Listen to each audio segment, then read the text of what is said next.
तरह शाम की अंधेरा होते ही डिंगी भंगा गांव की चलता पेड़ की बन अंधेरे में डूब जाती है। उसी अंधेरे में लालटेन हाथ में लिए निकलती थी एक बूढ़ी गीद चुड़ैल। उसके सूखे शरीर वो ठीक से चल भी नहीं पाती थी। उसके सारे बाल उलझे हुए थे। वो हर दिन चलता पेड़ के नीचे आके सारे चलता उठा के थैले में भरती थी। वो पेड़ की एक भी चलता किसी को भी हाथ तक नहीं लगाने देती थी।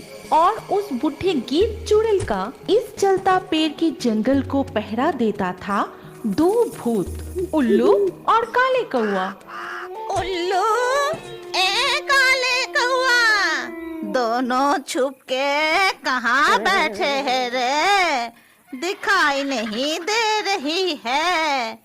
गीद चुड़ैल बुलाते ही वो दोनों उल्लू और काले कौआ चलता पेड़ से उतर के चुड़ैल के पास आके बोला, इधर हम तुम्हारे सामने ही खड़े हैं।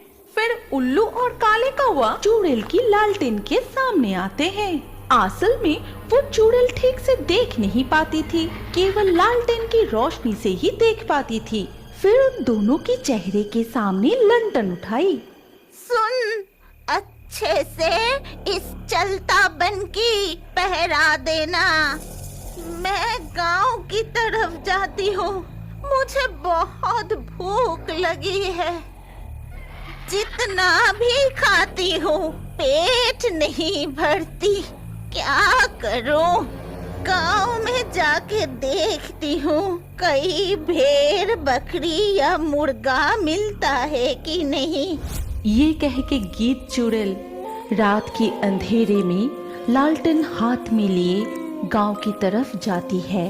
फिर एक घर के आसपास घूमने लगती है और भयंकर आवाज में एक ही बात बार बार बोलने लगी, भूख लगी है, मुझे भूख लगी है। सामने जो कुछ मिलेगा वही टुकड़ा टुकड़ा करके खाऊंगी, किसी को भी नहीं छोड़ूंगी।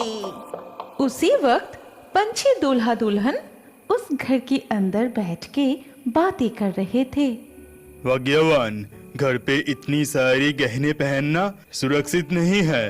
गांव में बहुत सारे चोर डाकू है, इसीलिए हमें सावधान रहना चाहिए। कल सुबह होते ही तुम सारे गहने सावधानी से अलमारी में रख देना।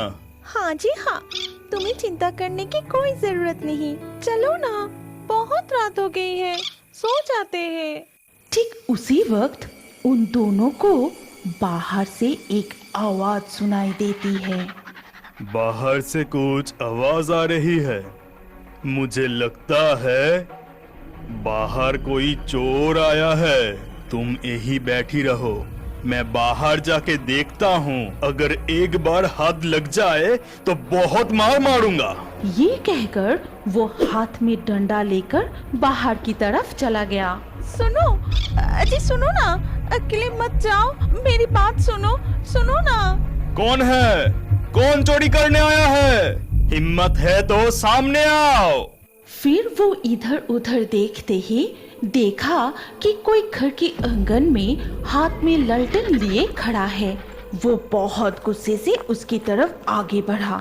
तभी बुढ़ी गीद चुड़ैल उसके चेहरे के सामने ललटेन उठाई और चुड़ैल की तरफ देखते ही वो बहुत डर जाता है, डर से कांपने लगता है। वो बुढ़ी गीद चुड़ैल की आंखों से अपने नजरें हटा नहीं पा रहा था।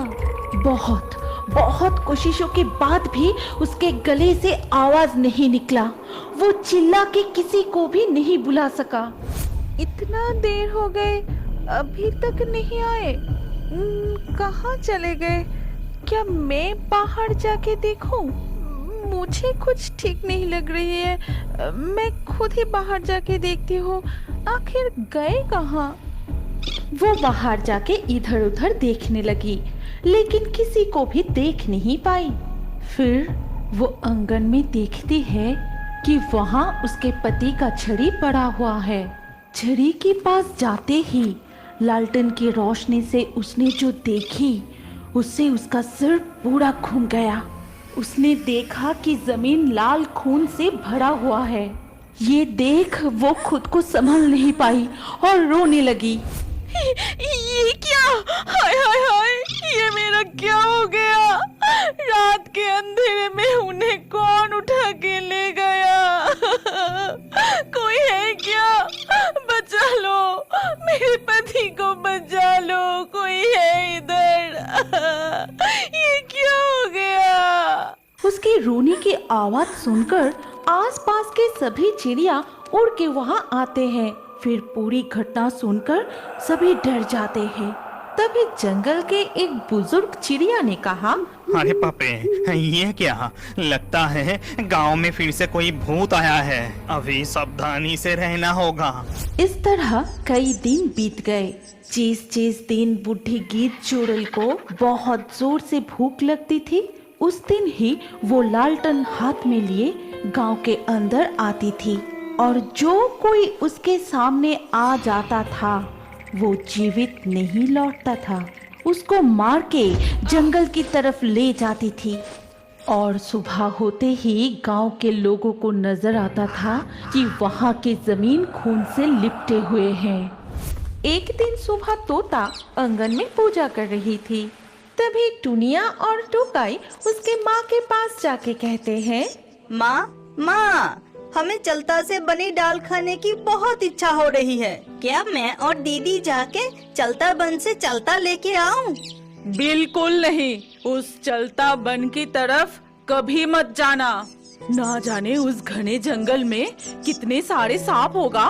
इसके ऊपर गांव में जो सब चल रहा है, नहीं, बिल्कुल नहीं।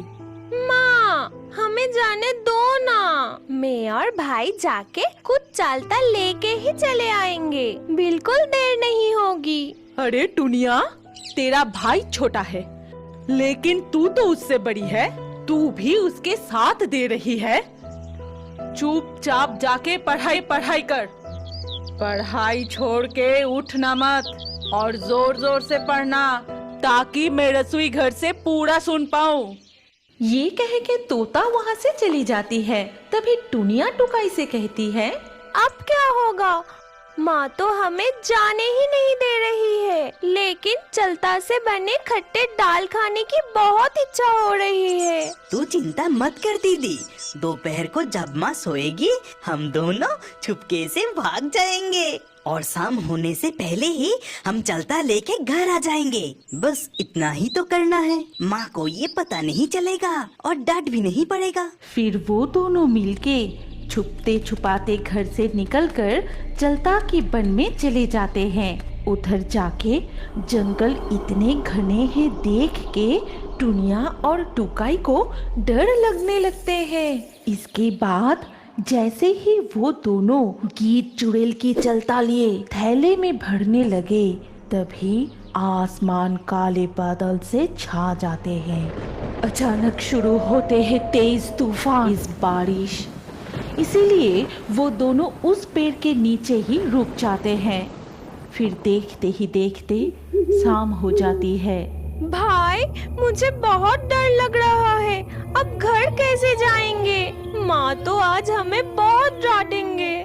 ठीक उसी वक्त लालटेन हाथ में लिए वो गीत चुड़ैल आती है।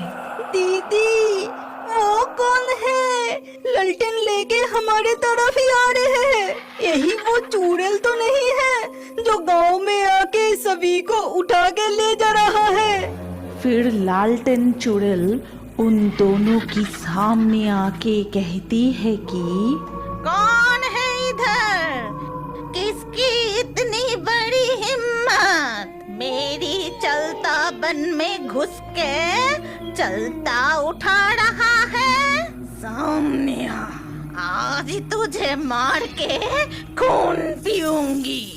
दीदी, लगता है ये चुड़ैल ठीक से देख नहीं पाती। भागो, जल्दी यहाँ से भागो। ये कह के जब वो दोनों वहाँ से भागने की कोशिश करते हैं, तभी गीत चुड़ैल लालटेन उठाए उन दोनों की चेहरा देख लेती है। टुनिया और टुकाई भी चुड़ैल की तरफ देख के बहुत डर जाते हैं और वो दोनों वहाँ से भाग नहीं पाई।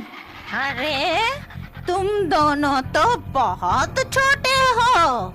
तुम दोनों की इतना साहस कि अकेले इस घने जंगल में चलता लेने आए हो। तुम्हें पता है ये चलता पेड़ मेरी है, ये लंटन चुड़ैल की। लंटन की रोशनी से एक बार जो तुम दोनों को देख ली, अब तुम्हारे मंसर हड्डी चबा चबा के खाऊंगी। हम दोनों को छोड़ दो, हमें मत मारो। तुम्हें जरा सा भी दया नहीं आती है क्या? हम जैसे दो छोटे छोटे बच्चे चिड़िया को इस तरह से मारना चाहती हो? हमने तुम्हारा क्या बिगाड़ा? जब तुम जिंदा थे तब क्या तुम्हारे कोई बच्चे नहीं थे कि इस तरह हमें मारना चाहती हो? टुकाई के मुंह से ऐसी बात सुन के लालटेन चुड़ैल जोर जोर से रोने लगी और कहने लगी,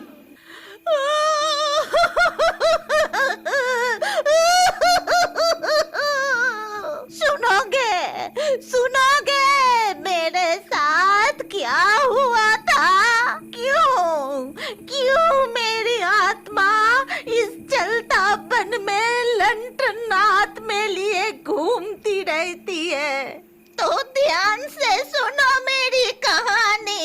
के साथ कई पक्षी बैठे हुए थे। उसी मेट्रो में कड़कनाथ सेठ अपने बेटे कालू की बारात लेकर रामपुर जा रहा था। वो लोग खूब गाते बजाते खूब हंसी मजाक करते हुए जा रहे थे।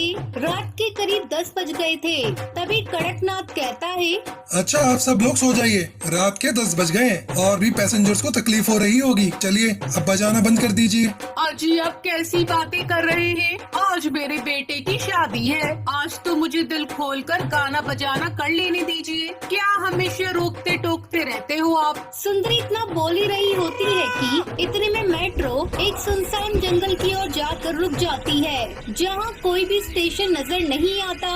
मेट्रो के वहाँ रुकते ही सब पक्षी इधर उधर देखने लगते हैं। अरे ये मेट्रो कहाँ पर आकर रुक गई है? यहाँ पर तो कोई स्टेशन भी नजर नहीं आ रहा और ये जंगल कितना वीरान लग रहा है। कैसी अजीब अजीब आवाजें आ रही हैं यहाँ से। कड़कनाथ इतना कहने के बाद कंडक्टर के पास जाता है। अरे कंडक्टर भाई साहब, ये मेट्रो कहाँ पर रुक गई है? यहाँ पर कोई स्टेशन तो नजर नहीं आ रहा। क्या हुआ मेट्रो में? कोई खराबी हो गई है? पता नहीं क्या हो गया है इस मेट्रो में। देखता हूँ जाकर, ड्राइवर से पूछता हूँ कि क्या हुआ है। इतना कहकर कंडक्टर हरी तोता ड्राइवर के पास जाता है। अरे ड्राइवर साहिबा, मेट्रो ऐसे क्यों रुक गई? क्या कुछ खराबी हो गई मेट्रो में? कंडक्टर ड्राइवर चिड़िया से बातें करता ही जा रहा था, पर ड्राइवर ना तो कंडक्टर की ओर देख रही थी और ना ही उसके सवालों का कोई भी जवाब दे रही थी। एकदम से जब ड्राइवर चिड़िया हरी तोता की ओर देखती है, वो उसका भयानक रूप देखकर डर जाता है। भूतिया चिड़िया की आत्मा। मैं ही हूँ भूतिया चिड़िया की आत्मा, इस मेट्रो की ड्राइवर।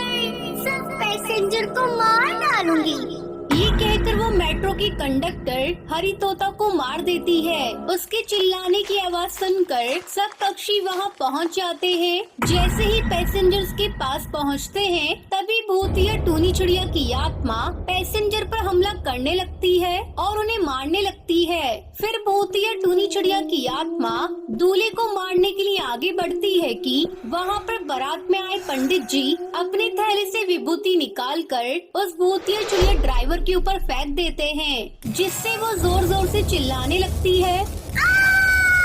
छोड़ो मुझे, जल रहा है। तुम पक्षी मेरे साथ बहुत बुरा कर रही हो। छोड़ दो मुझे, मैं एक को मार डालूंगी। क्या तुम ही इस मेट्रो को चला रही थी? हाँ, मैं इस मेट्रो को चला रही थी और हमेशा ही मैं इस मेट्रो को चलाती हूँ। मैं अब किसी को नहीं छोड़ूंगी। तुम सब पक्षियों को मार डालूंगी। क्यों मार रही हो? हमने तुम्हारा क्या बिगाड़ा है? आज मेरे बेटे की शादी है, हमें छोड़ दो।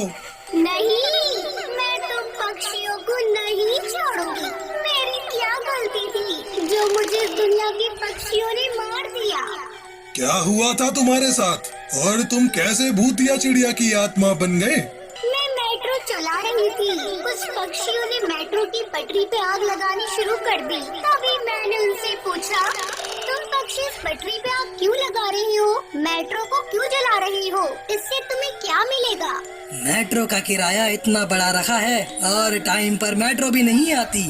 आज हम एक भी मेट्रो को नहीं छोड़ेंगे, हर एक मेट्रो को जला देंगे। और फिर उन पक्षियों ने मुझे वही जिंदा जला दिया, जिसके बाद मुझ पे आग लग गई और मैं जलकर मर गई।